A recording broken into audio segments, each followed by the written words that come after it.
واعتصموا بحبل الله جميعا ولا تفرقوا واذكروا نعمة الله عليكم إن كنتم أعداء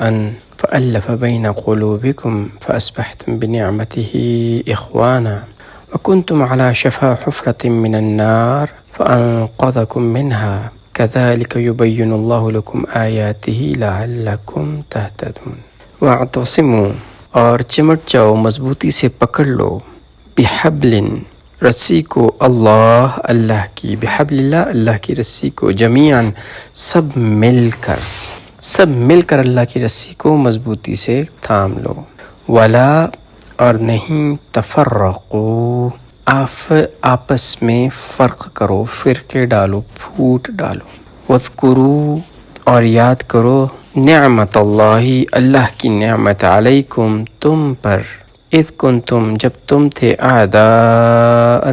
دشمن، فألف، تو اللہ نے محبت ڈال دی، الفت ڈال دی، بین قلوبکم، تمہارے دلوں کے درمیان، فاصبحتم، تو پھر تم ہوگے، بنعمتہ، اس کی نعمت کے ساتھ، اخوانا، بھائی، وکنتم، اور تم تھے، علی، اوپر، شفا کنارہ، حفرتن،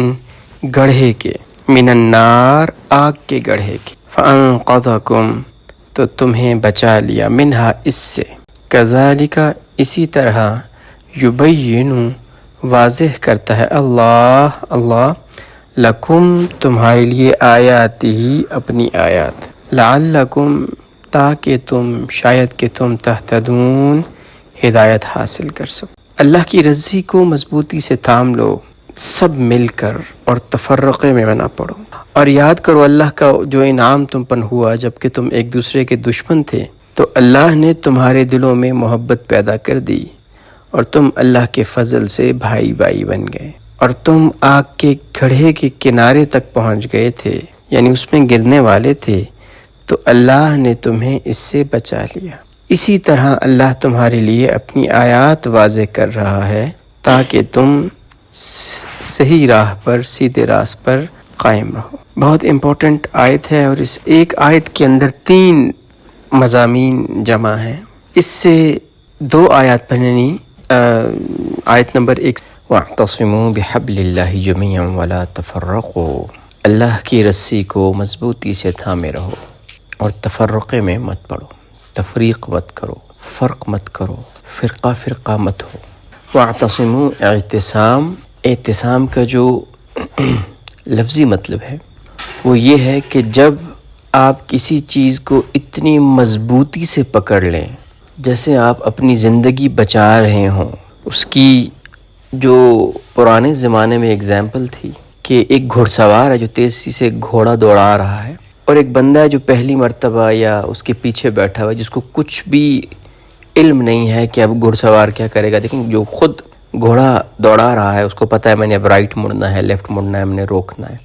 لیکن جو پیچھے بیٹھے اس کو نہیں پتہ۔ تو وہ جب اس کو پکڑ لیتا ہے زور سے تاکہ وہ گرے نہیں، اپنی زندگی، اپنی جان بچانے کے لیے جیسے پکڑتا ہے، اس کو اعتصام کہتے ہیں۔ اعتصام کا ایک اور جو مطلب مفسرین نے بیان کیا کہ جیسے کوئی چیز، کوئی دھات یا اس قسم کی چیز جب وہ گل جائے، یعنی اس کو اتنا ہیٹ اپ کیا جائے کہ وہ پگھل جائے، اور پگھل کے جب وہ کناروں سے باہر نکلے برتن کے،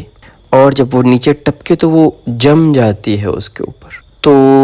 اس چیز کو بھی اعتصام کہتے ہیں۔ یا جلد کے اوپر جیسے کوئی چیز جڑ جاتی ہے، جم جاتی ہے، کہ جب آپ اس کو علیحدہ کرنے کی کوشش کریں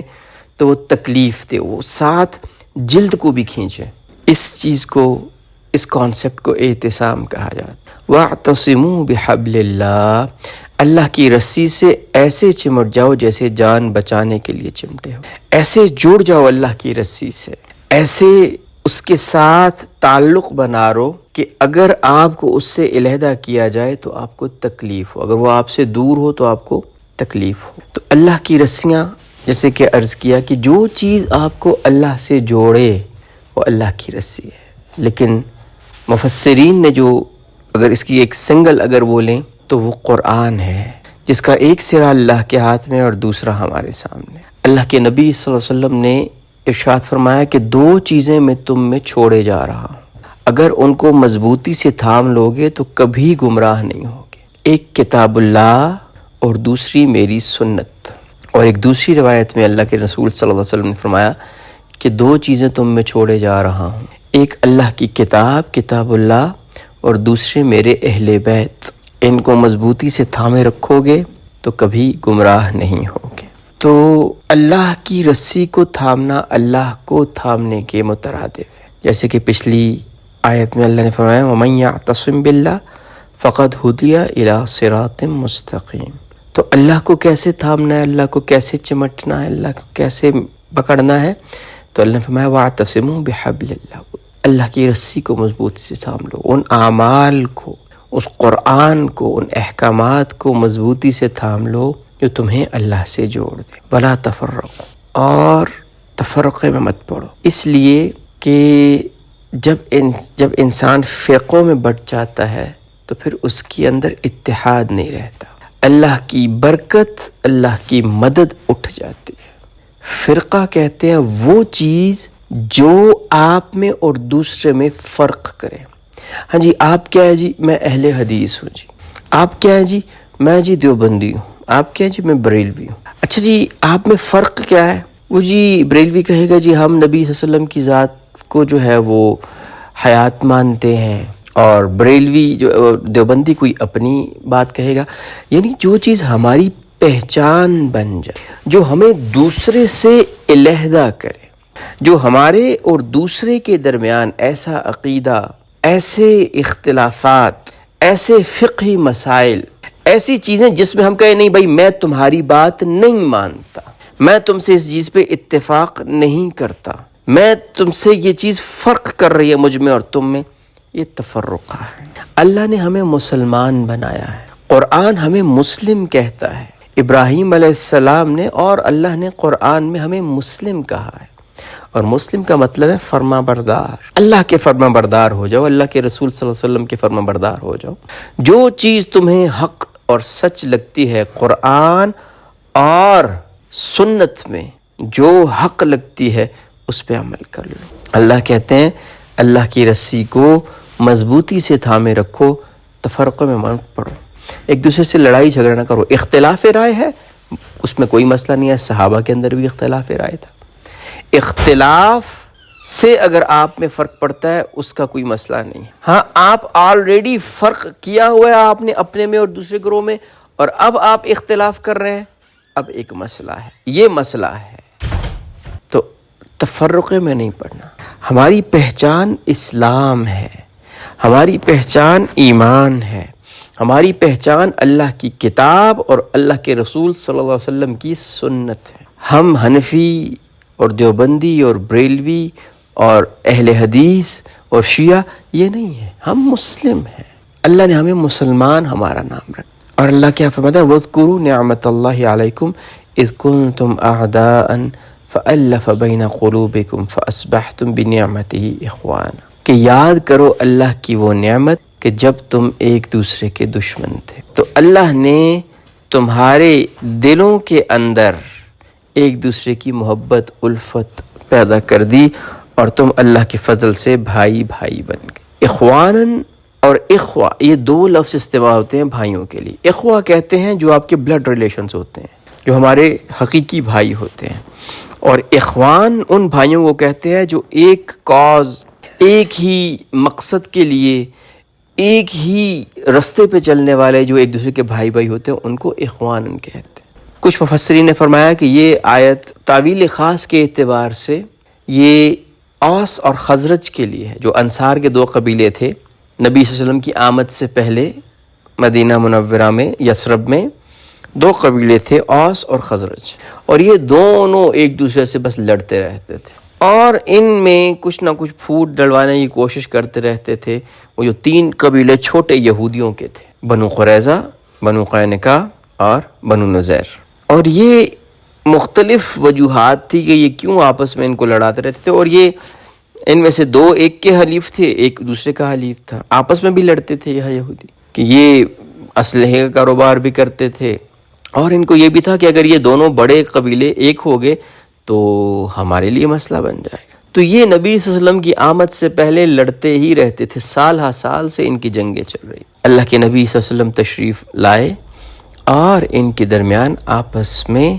اتفاق پیدا ہو گیا، اور اس میں بہت سارے جو یہودی تھے انہوں نے پھوٹ ڈالنے کی بھی کوشش کی۔ ایک مرتبہ اوس اور خزرج کے درمیان ایک غلط فہمی پیدا کر دی ایک یہودی نے، اور اوس اور خزرج والے ایک دوسرے کے خلاف کھڑے ہو گئے، تو نبی صلی اللہ علیہ وسلم آ گئے اور نبی صلی اللہ علیہ وسلم نے غصے میں پھر ایک خطبہ ارشاد فرمایا، اور یہ دونوں پھر دوبارہ سے بات ٹھنڈی ہو گئی۔ تو ہمارے لیے بھی ہے کہ مسلمان ہیں، ہمیں ایک دوسرے کی قدر کرنی چاہیے، ایک دوسرے کا خیال کرنا چاہیے۔ نبی صلی اللہ علیہ وسلم کا بہت آسان سا مفہوم ہے، اگر ہم اس کو سمجھ لیں، اللہ مجھے بھی سمجھنے کی اور اس پہ عمل کی توفیق دے آپ کو بھی، تو دنیا میں نا جو ہم زیادتیاں کرتے ہیں نا وہ ختم ہو جائے۔ اللہ کے نبی صلی اللہ علیہ وسلم نے فرمایا مومن وہ ہے، حقیقی مسلمان وہ ہے جو اپنے بھائی کے لیے وہی پسند کرے جو اپنے لیے پسند کرتا ہے۔ ہم اپنے لیے جو چیز چاہتے ہیں نا، اگر اپنے بھائی کے لیے بھی وہی پسند کریں گے تو ہم کبھی اس کے لیے برا نہیں چاہیں گے، ہم کبھی اس کا نقصان نہیں سوچیں گے، ہم کبھی اس کو دھوکہ نہیں دیں گے، ہم کبھی اس پہ ظلم نہیں کریں گے، اس لیے کہ ہم خود ان میں سے کوئی چیز نہیں چاہتے۔ ہم چاہتے ہیں کہ ہمیں نقصان ہو۔ جب ہم اپنی ذات کے لیے نقصان نہیں چاہتے تو اپنے بھائی کے لیے بھی نہیں چاہ سکتے۔ اگر نبی صلی اللہ علیہ وسلم کے اس ارشاد کو حقیقی معنوں میں ہم اپنی زندگیوں میں لے آئیں تو پھر یہ جو ہمارے درمیان چپقلش ہے اور یہ جو آپس کی دشمنیاں ہیں اور یہ جو آپس کے پرابلمز ہیں یہ نہیں ہوں گے۔ ہم اسی لیے دوسرے پہ ظلم کر سکتے ہیں، دھوکہ دے سکتے ہیں، نقصان دے سکتے ہیں، تکلیف دے سکتے ہیں، جب ہم اس کے بارے میں نہیں سوچتے کہ اگر یہی چیز میرے ساتھ ہو تو مجھے کیسا لگے گا۔ جب معاشرے میں دین عام ہوگا، جب سارے کے سارے مل کے اللہ کی رسی کو تھامیں گے، اور ایک بات جو کہ جب ہم سارے کے سارے قرآن کے ساتھ جڑ جائیں گے نا تو پھر یہ تفرقے پیدا ہی نہیں ہوں گے۔ قرآن تو ایک ہے، سب اس کو مانتے ہیں، اس کی انٹرپریٹیشن میں اختلاف ہو سکتا ہے لیکن اس کی بنیاد پہ تفرقے نہیں پیدا ہوں۔ تو اسی طریقے سے جب دین معاشرے میں عام ہوگا تو پھر اللہ اس کی برکتیں ظاہر فرمائیں گے اور دلوں میں محبتیں پیدا ہوں گی۔ اگر ہم کسی کے ساتھ اچھائی کرتے ہیں، چاہے کاروبار میں ہی کر لیں، کسی چیز میں بھی اچھائی کریں، تو دوسرا بندے کے دل میں آٹومیٹکلی ہمارے لیے محبت اور الفت اور نرمی پیدا ہو جاتی۔ وَكُنْتُمْ عَلَى شَفَا حُفْرَةٍ مِّنَ النَّارِ فَأَنقَذَكُم مِّنْهَا، اور تم ایک گڑھے کے، آگ کے گڑھے کے کنارے تھے تو اللہ نے اپنے فضل سے تمہیں اس سے بچا لیا۔ یعنی آپسی اختلاف کی وجہ سے اور دین سے دوری کی وجہ سے اللہ کو نہ پہچان کے تم آگ کے گڑھے کے کنارے تھے۔ جیسے کوئی آگ کے گڑھے کے کنارے ہو اور اس میں گرنے والا ہو، پاؤں پھسل رہے ہوں، کچھ ہوں تو اس کو کوئی بچا لے، تو یہ قرآن، یہ جو اللہ کی رسی ہے یہ بچانے والی تھی۔ کوئی گر رہا ہو ہم اس کو رسی سے بچا سکتے ہیں۔ رسی دو چیزوں کو، دو لوگوں کو آپس میں ٹائے کرتی ہے، ان کو جوڑتی ہے۔ آپ نے دیکھا ہوگا کہ جب کسی مشکل جگہ پہ، کسی گھاٹی سے، کسی پہاڑی والی جگہ پہ، کسی مشکل جگہ پہ لوگ جاتے ہیں، جو یہ ایکسپلوررز ہوتے ہیں یا جو ماؤنٹینئرز ہوتے ہیں، جو کوپیما ہوتے ہیں، جو پہاڑوں پہ چڑھتے ہیں، دیکھا وہ ہمیشہ رسی کے ساتھ ایک دوسرے کو باندھ کے چلتے ہیں تاکہ خدا نخواستہ ایک بندہ پھسلے تو دوسرا اس کو سہارا دے سکے۔ تو یہ اللہ کی رسی ہمارا سہارا ہے، ایک دوسرے کا سہارا ہے۔ اگر کوئی گر رہا ہے، گڑھے میں گر رہا ہے، آگ میں گر رہا ہے، یہ اللہ کی رسی اس کو بچانے کی کام آئے گی۔ اور جب ہم سب نے مل کے اللہ کی رسی کو تھاما ہوگا تو قرآن پھر ہمیں اگلی آیت میں بھی یہ بہت واضح آ جائے گا کہ ہمیں یہ نہیں ہے کہ ہم اپنی ذات کے بس وہ بن جائیں۔ جب ہم نے رسی میں ایک دوسرے سے بندھے ہوتے ہیں تو ہم دوسرے کے ساتھ ہوتے ہیں، ہم ان کو بچانے کا کام کرتے ہیں۔ وہ رسی ہم اس کو پل کرتے ہیں، اپنی طرف کھینچتے ہیں، اور دوسرا بندہ اگر گر بھی رہا ہے تو اس کی بچت ہو جاتی ہے۔ اللہ جل شانہ نے صحابہ کے لیے تعویل خاص کے اعتبار سے کہ تم آگ کے کنارے تھے، جہنم میں گرنے والے تھے، اللہ نے اپنے فضل سے تمہیں بچا لیا۔ کذالک یبین اللہ لکم آیاتہ لعلکم تہتدون۔ ایسے اللہ اپنی نشانیاں، اپنی واضح آیات، واضح نشانیاں بیان فرماتے ہیں شاید کہ تم ہدایت حاصل کرو، امید ہے کہ تم سیدھے رستے پہ چلو۔ اللہ اپنی آیات بیان کر رہا ہے شاید کہ تم یہ تفرقے اور یہ ساری چیزیں چھوڑ کے اللہ کی رسی کو مضبوطی سے تھام لو، اللہ کے قرآن کو تھام لو۔ اللہ کو ملانے والی، اللہ کی طرف لے کے جانے والی جو راہیں ہیں اور جو اعمال ہیں، امید ہے شاید کہ تم ان کی طرف جانے والے بن جاؤ، ان سے جڑنے والے بن جاؤ۔